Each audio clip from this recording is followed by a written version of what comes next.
सभापति महोदय, अनुचित साधनों का प्रयोग करने वालों के खिलाफ, इसमें गड़बड़ करने वालों के खिलाफ सरकार ने जो 10 साल की सजा तय की थी अधिकतम, उसको बढ़ा के उम्र कैद किया। मैं सरकार की इस मंशा की प्रशंसा करता हूं, लेकिन इसको नाकाफी मानता हूं। सरकार ने पहले 10 साल तय की और फिर भी ये रोक लगी नहीं, तो सरकार को लगा कि कुछ सजा बढ़ानी चाहिए, तो दूसरा बिल लेकर के आई। सभापति महोदय, कितने ही कानून बना दें, कितने ही हम बिल ले आए, जब तक दृढ़ इच्छा शक्ति नहीं होगी और जब तक ये ऐसा कृत्य करने वाले लोगों की रूह नहीं कांपेगी सजा से, तब तक ये चीजें रुकने वाली नहीं। सभापति महोदय, इंडिया के एयरपोर्ट के ऊपर व्यक्ति पान खाता है तो वहीं पे कहीं दीवार पे पीक थूक देता है, लेकिन वही व्यक्ति दुबई में उतरता है तो उसको ध्यान रहता है कि मुझे कहां पे थूकना कि नहीं थूकना, क्योंकि उसके मन में डर है। और पुरानी कहावत है, भय बिन प्रीत नहीं। जब तक भय नहीं होगा तब तक ये चीजें रुकेंगी नहीं। और मैंने पहले भी कहा, चोर नहीं चोर की मां को मारो जो चोर पैदा करने से बंद हो। इन छोटे मोटे पकड़ने से उस कटारा को पकड़ा। सभापति महोदय, राजस्थान की जनता जानना चाहती है, राजस्थान का जवान जानना चाहता है कि उस कटारा को पकड़ा, उसके बाद वो कड़ी कहां तक जुड़नी थी, कितना उसका रिमांड हुआ। सभापति महोदय, जनता को दिखना चाहिए था कि कटारा को ऐसा रिमांड हुआ है कि दुनिया को लगता कि कौन सा रिमांड हुआ है, लेकिन निर्दोष व्यक्ति का ऐसे रिमांड हो जाता है। अगर किसी पुलिस ऑफिसर के अहंकार को जरा सी चोट पहुंचा दी तो चल नहीं सकता सभापति महोदय, वो बैठ नहीं सकता है सभापति महोदय, सो नहीं सकता है वो। लेकिन गोपाल कटारा जेल चला गया। किसको पैसे दे रहा था, किसके लिए पैसे ले रहा था, ये कोई चीज स्पष्ट जनता के सामने नहीं थी। सभापति महोदय, न्याय करना जरूरी है, लेकिन न्याय होता हुआ दिखे ये भी जरूरी है। क्या हालत होती होगी किसी गरीब किसान का बेटा जो 5-5 साल से भर्ती पूरी नहीं हो रही, इंतजार कर रहा है। रीट की परीक्षा 18 की आज तक कंप्लीट नहीं हुई है। सभापति महोदय, कितने लोगों की सगाई टूट गई, कितने ही लोगों के बेचारों के कि शादी करने वाले थे, दादाजी का सपना था कि मेरे पोते की शादी देख के जाना चाहता हूं, और पोते ने कहा मैं दादाजी बहुत मेहनत कर रहा हूं, मेरा सिलेक्शन होगा, पैरों पे खड़ा हो जाऊंगा तब शादी करूंगा। दादाजी चले गए, लेकिन भर्ती कंप्लीट नहीं हुई। और जब पेपर लीक होता है, मैं राजस्थान की 200 विधानसभा में गया, मैंने डर देखा यूथ के मन में कि रीट की परीक्षा देने जा रहे कि भाई साहब अब के लीक होगा तो मर जाएंगे। इतना डर उसके मन में, उस यूथ के मन में डर है, लेकिन अपराधी के मन में डर नहीं। मैंने इसी विधानसभा में कहा था, जब मैं सूर्य उदय से सूर्यास्त तक इसके विरोध में दौड़ा था, कि मेरे घर पे आके एक अभ्यर्थी ने कहा कि राम कृपाल ने उसको कहा परीक्षा होने के बाद कि मुझे 12 लाख दे तो मैं ओमार सीट बदल दूंगा। तब मैंने यहां कहा था, अगर ऐसा हो रहा है तो फिर सब कुछ नष्ट हो जाएगा। और यह प्रमाणित करता है ये जो गोपाल अरेस्ट हुआ है कि ओमार सीट बदली जा रही है। इसलिए हमें जानना पड़ेगा उस गहराई में कि कहां लीकेज है। ऐसा इम्पॉसिबल कोई चीज नहीं सभापति महोदय, इसी इंसान ने, किसी ने कल्पना नहीं की होगी कि इतने टन का हवाई जहाज बिना सपोर्ट के उड़ जाएगा, उड़ा दिया।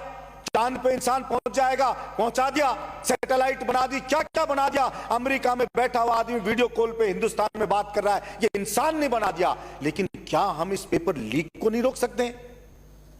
लेकिन ये बनाने वाला था, उसकी इच्छा शक्ति थी। एक मरते हुए आदमी को जिंदा कर देता है डॉक्टर, ये मर रहा है जिंदा कर देता है, ऑपरेशन करके जिंदा कर देता है, लीवर ट्रांसप्लांट कर देता है, सब कुछ बदल देता है, लेकिन एक पेपर लीक नहीं रुक रहा है हमसे। ये हमारी कमजोर इच्छा शक्ति को दर्शाता। हम कानून बना करके सिर्फ जनता को यह बताना चाहते हैं कि हमने हमारी ड्यूटी की कर दी है, खाना पूर्ति कर दी है। ये हम जब तक सोचेंगे पेपर लीक कभी नहीं रुकेंगे, चाहे आप उम्र कैद कर दो, फिर भी होता रहेगा। इसके साथ ही साथ बिल लाने की जरूरत थी। सभापति महोदय, मैंने पहले भी कहा यूथ के लिए कि बिल लेकर के आते कि 21 राज्य हिंदुस्तान कैसे हो गए जहां पे राजस्थान के युवाओं का सिलेक्शन रेट 0 है, एक को भी नौकरी नहीं दे रहे। अलग अलग कानून बना के सारी नौकरियां उन्होंने रिजर्व कर ली और मेरे राजस्थान में उनकी नौकरियों पे डाका डाला जा रहा है। इसलिए सरकार को बिल लाके उसके हित की रक्षा करनी चाहिए थी। प्राइवेट कंपनियां हमारी जमीन ली, हमारा पानी ले रहे हैं, पॉल्यूशन हम झेल रहे हैं और नौकरी दूसरे लोगों को दे रहे हैं, स्टेट के लोगों को नहीं दे रहे हैं। सरकार को बिल लाना चाहिए था कि सरकारी में 90 से 100% राजस्थान के बच्चे लगेंगे और प्राइवेट कंपनियों में 75% लगेंगे, या फिर केंद्र सरकार बिल लाए और जो 21 राज्यों ने रोका है राजस्थान के बच्चों को, उनको वो रोकने वाले जो कानून है उनको भी निरस्त किया जाए। सारा का सारा कोई ठेका राजस्थान के जवान ने नहीं उठा रखा कि उसका सब कुछ लुटता रहेगा और वो हाथ पे हाथ धर के बैठा रहेगा। सभापति महोदय, बिल लाने की जरूरत थी, युवाओं के भविष्य को बचाना था तो कि जो ये बड़े बड़े कोचिंग सेंटर हैं, लूट मचा के रखी है इन्होंने, इनके ऊपर नकेल कसनी चाहिए थी सरकार को, इनके फीस निश्चित करनी चाहिए थी सरकार को। लेकिन अफसोस की बात, ऐसे बिल नहीं आते। प्राइवेट स्कूल जो छोटे तो वेलफेयर के लिए होते हैं, सभापति महोदय, एजुकेशन उद्योग नहीं है, ये वेलफेयर के लिए होता है। लेकिन बड़े बड़े school, private school 2-2 lakh, 2.5 lakh fees ले रहे हैं, कमर तोड़ के रख दी। किसी के घर में 2-3 बच्चे हैं और जो ईमानदार व्यक्ति है, जो मेहनत की खाता है, तो बच्चों को पढ़ा नहीं सकता उस इंग्लिश स्कूल में, प्राइवेट स्कूल में।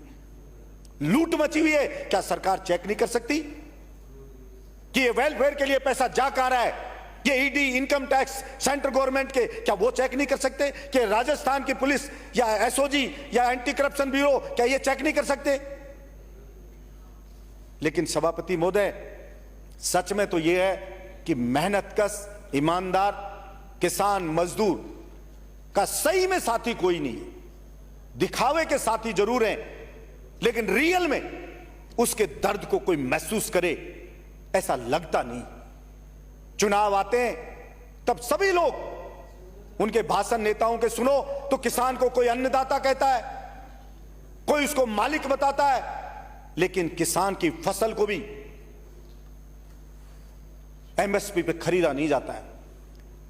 एमएसपी मिनिमम सपोर्ट प्राइस है सभापति महोदय, कि इससे कम से कम इतने पे तो खरीदो, लेकिन उस पे भी नहीं खरीदा जाता। बाजरा एमएसपी 2400 के लगभग और बाजरा बिकता है 1200, 1250 रुपए क्विंटल।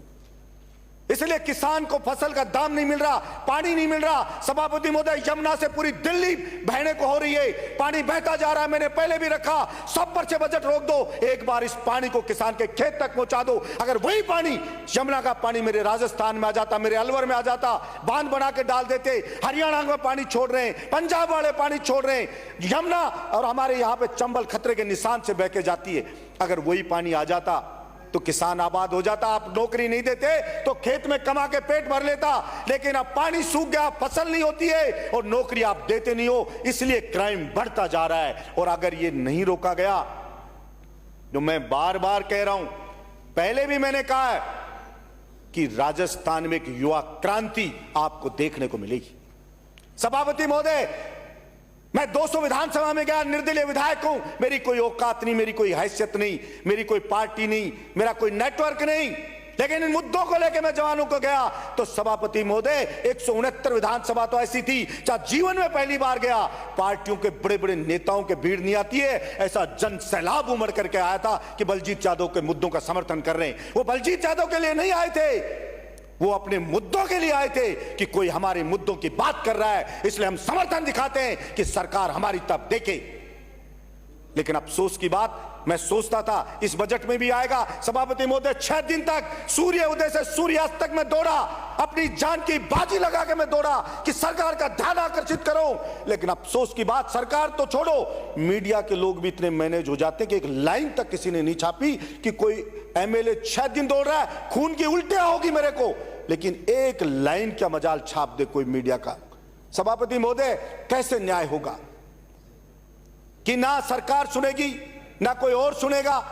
और विपक्ष में भी पिछली बार कितने पेपर आउट हुए, तब भी आप देख सकते हो क्या हुआ क्या नहीं हुआ। इसलिए मैं कोई एक नहीं है कि मैं सरकार को कह रहा हूं, विपक्ष को कह रहा हूं, मैं तो कह रहा हूं कोई भी हो, कोई भी सरकार बदले, कोई भी जीत के आए, अच्छी बात है, सब लोग आप जीत के दोबारा आओ, मेरी तरफ से तो शुभकामनाएं। लेकिन निराश मैं बहुत हूं कि इन यूथ के लिए कुछ कर नहीं पाया। और इसलिए मैंने जो मैं कर सकता था सभापति महोदय, जो मैं कर सकता था कि मैं इसमें सीरियसनेस लाऊं मेरी मांग में। मुझे किसी ने कहा सूर्य उदय सूर्यास्त क्यों दौड़ रहे हो, 6 दिन तक क्यों दौड़ रहे हो। मैंने कहा मैं इसमें गंभीरता लाना चाहता हूं कि मैं नेतागिरी के लिए मुद्दे नहीं उठा रहा हूं। जब मैं जान की बाजी लगा रहा हूं तो सरकार समझे कि समस्या गंभीर है और इसको सीरियस ले और इसके ऊपर विचार करे, ऐसा कोई बिल लेके आए। मुझे स्वयं उस वक्त राज्यसभा का चुनाव था, तब भी मैंने रखा था कि भाई ये कानून लाओ ताकि स्थानीय जवान हैं उनके लिए कानून बने और उनकी जो हक है, उनका हित है, उसकी रक्षा हो सके। लेकिन अफसोस की बात कि वो कुछ नहीं हो पाया, ना किसान के लिए कर पाए, ना मजदूर के लिए कर पाए, ना स्कूल पे लगाम लगा पाए, ना उनकी कोचिंगों की लूट पे लगाम लगा पाए, कुछ नहीं कर पाए।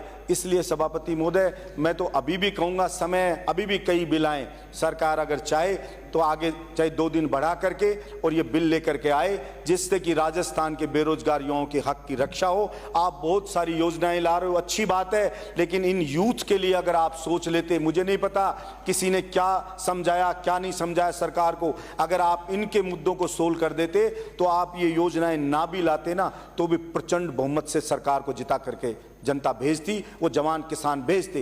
क्योंकि ये जो लोकतंत्र को जिंदा जो लोग रखे हुए हैं, वो सिर्फ रखे हुए हैं गरीब, किसान, मजदूर, मिडिल क्लास लोग रखे हुए हैं। वही सत्य को सत्य कहते हैं और असत्य को असत्य कहते हैं। बाकी तो लोग बाइस्ड होते हैं, कोई कहता मैं इस पार्टी का गुलाम हूं, कोई कहता मैं इस पार्टी का गुलाम हूं। जो सच में सत्य के साथ खड़े होते हैं, जो वो गरीब, किसान, मजदूर खड़े होते हैं। इसलिए ऐसे लोगों का विश्वास जीतना चाहिए सरकार को, मैं ये कहना चाहता हूं। और वो लोग एक जरा सा उनके लिए पसीने की कोई बूंद बहाता है तो उनके मन में एक भावना होती है कि समय आने पर हम अपने खून की बूंद बूंद देखकर भी अगले का ऋण चुकाएं। ऐसी भावना किसान, मजदूर, गांव का व्यक्ति रखता है। इसलिए मैं आशा रखता हूं कि सरकार इस चीज के लिए सोचेगी और जरूर इनकी समस्याओं का समाधान करेगी। मेरी 14 सूत्री मांगें, उस पर सरकार विचार करेगी और इसी सदन में मैं घोषणा करके बताता हूं, अब की बार तो समय कम रह गया और नया हूं, पहली बार हूं। अगर ये नहीं हुआ तो दोनों पार्टियों के लोग बैठे,